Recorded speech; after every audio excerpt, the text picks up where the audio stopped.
Mr. President, in the words of the UN High Commissioner for Human Rights, and I quote, "The darkest moment of the Gaza conflict is unfolding in the north of the Strip, where the Israeli military is effectively subjugating an entire population to bombing, siege, and risk of starvation. The Israeli government's policies and practices in northern Gaza risk emptying the area of all Palestinians.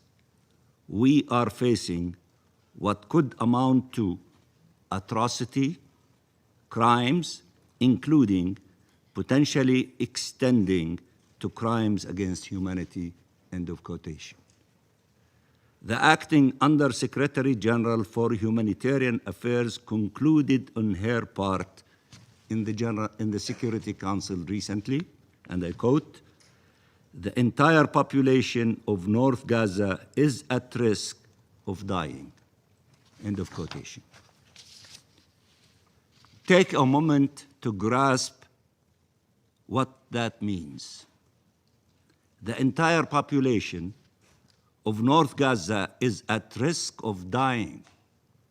Hundreds of thousands of Palestinians are at risk of imminent death, faced with the death penalty for refusing to leave their land. I sat in the Security Council week after week, stood before the General Assembly week after week, hoping to be able to tell my people that help is on the way. They endured horrors that you watch on your TV screens and yet can barely comprehend, but their tormentors continue to be shielded and Palestinian victims continue to be abandoned. There is a lot of solidarity and empathy in this council and in these halls and around the world. Many countries are taking bold initiatives for justice to prevail, and we are grateful to all of them.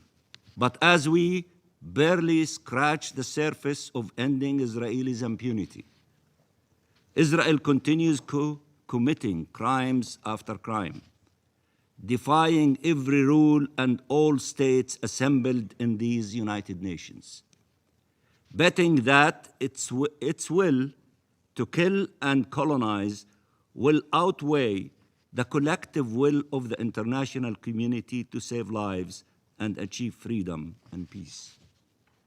Palestinians are besieged, bombed and starved, blamed for being killed. They have nowhere to go, and they know that if they leave, they will not be allowed to return.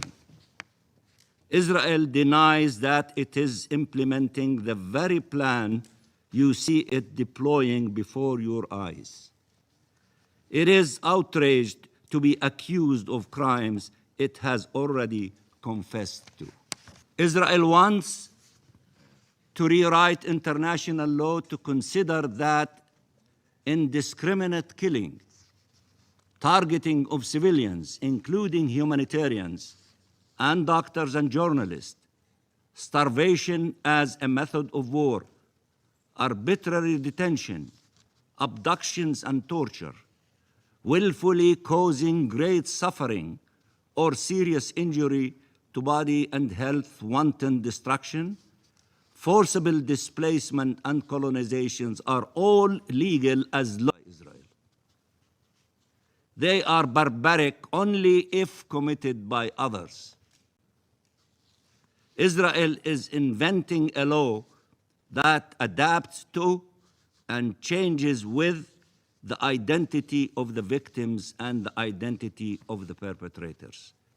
A racist, supremacist, inhumane law.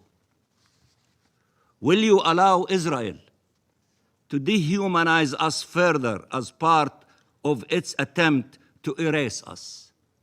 Will you?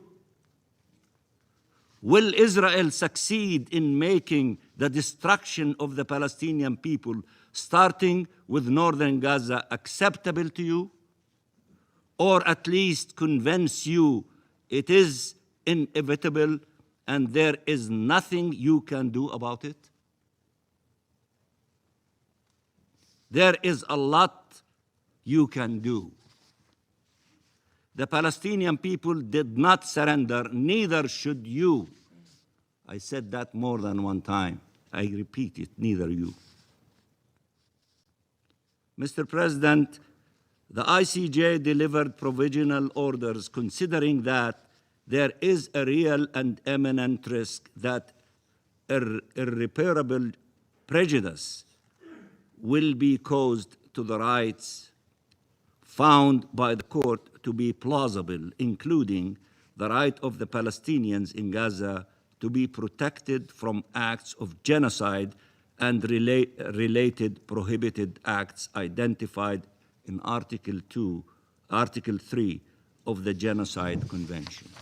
Instead of abiding by these orders, Israel did not only breach them, it obliterated them, doubling down on its genocide. What was a real and imminent risk 10 months ago has become an undeniable reality today.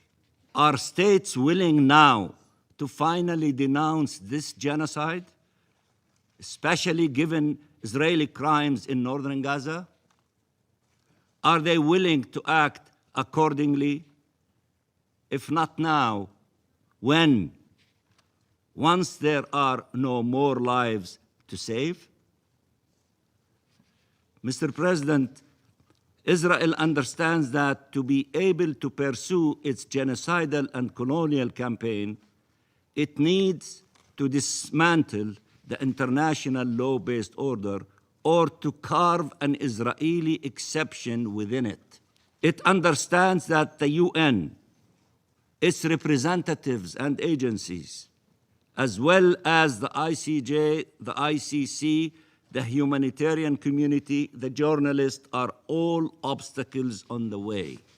It is no coincidence that this is the conflict with the most UN staff, humanitarians, and journalists killed. It is no coincidence that Israel has made outrageous accusations and led unprecedented attacks against the UN, the courts, the humanitarian, and media organization in an attempt to intimidate and silence them.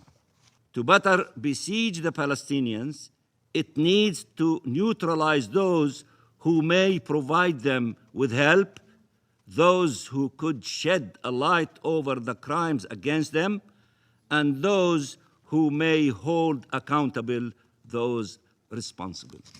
Israel is thus currently at war with the UN, with you all, declaring the Secretary General persona non grata, killing and maiming and detaining and torturing UN staff in the hundreds, attacking UN peacekeepers, including this morning in southern Lebanon, and striving to dismantle a UN agency, UNRWA. The legislation passed yesterday to destroy UNRWA's ability to serve Palestine refugees, but also its ability to help the Palestinian civilian population in Gaza survive, constitutes a new level in this war against the UN and an integral part of the all-out assault on the Palestinian people and their presence in their land, in their homeland. The entire world rose to the defense of UNRWA. The coalition to defend UNRWA at the UN is beyond 124 or 25 member states in the last few months, recognizing its vital role in providing life-saving assistance to generations of Palestinian refugees, insisting it is the backbone of the humanitarian response in Gaza and emphasizing its role as a pillar of regional stability and a lifeline of hope. Yesterday, countries around the world responded to the Israelis' legislation with statements of condemnation and outrage. And yet, Israel still sits among us and utilizes its seat to incite against the UN here. And an incitement that translates in attacks and killing and maiming of UN personnel and the bombing of UN shelters and facilities there.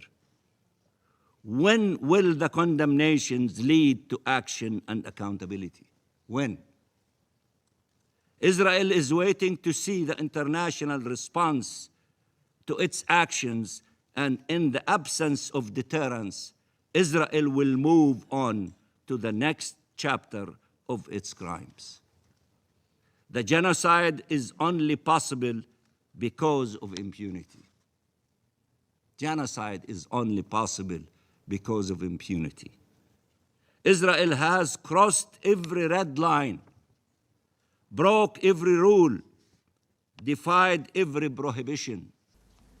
When is enough really enough? When are you going to act?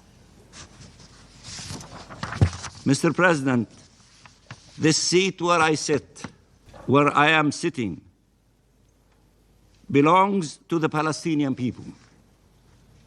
This seat where I'm sitting behind the state of Palestine belongs to the Palestinian people, to every one of the millions of Palestinians. The Palestinian people who are besieged, bombed, and starved as we speak. 43,000 have been killed by Israel and are accounted for.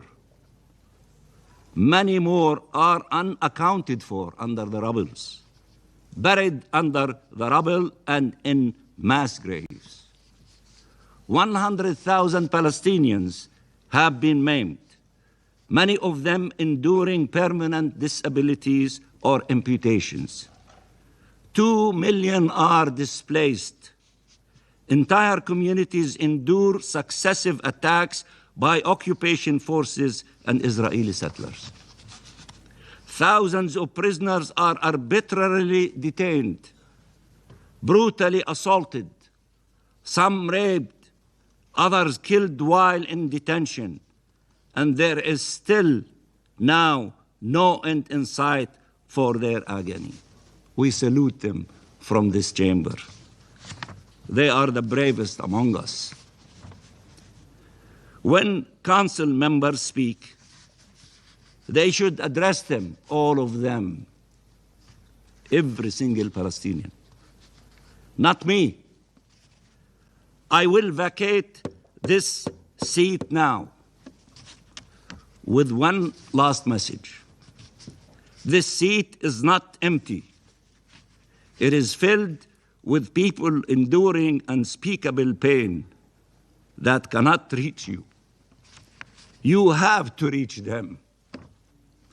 You are the Security Council. You have to reach every single person who is in pain among the Palestinians. That is your duty. Reach the child who, after being amputated and having lost his parents, finds himself in a tent, still under the bombs and with nothing to eat. The mother who still talks to her little child, imagining he could still be alive after months under the rubble. The father who left to find food for his family, only to return to find them all killed. Talk to them. Tell them what you intend to do. Tell them what you intend to do. Or tell them they are left alone to die. Honor the memory of those killed and save those who can still be saved by deciding on an immediate and unconditional ceasefire and the provision of life-saving assistance, while all efforts continue to ensure implementation of this Council's resolutions. By ending impunity and ensuring accountability, by finally bringing to an end this terrible injustice. Let your actions match your words. Stop this genocide or forever remain silent. Thank you, Mr. President.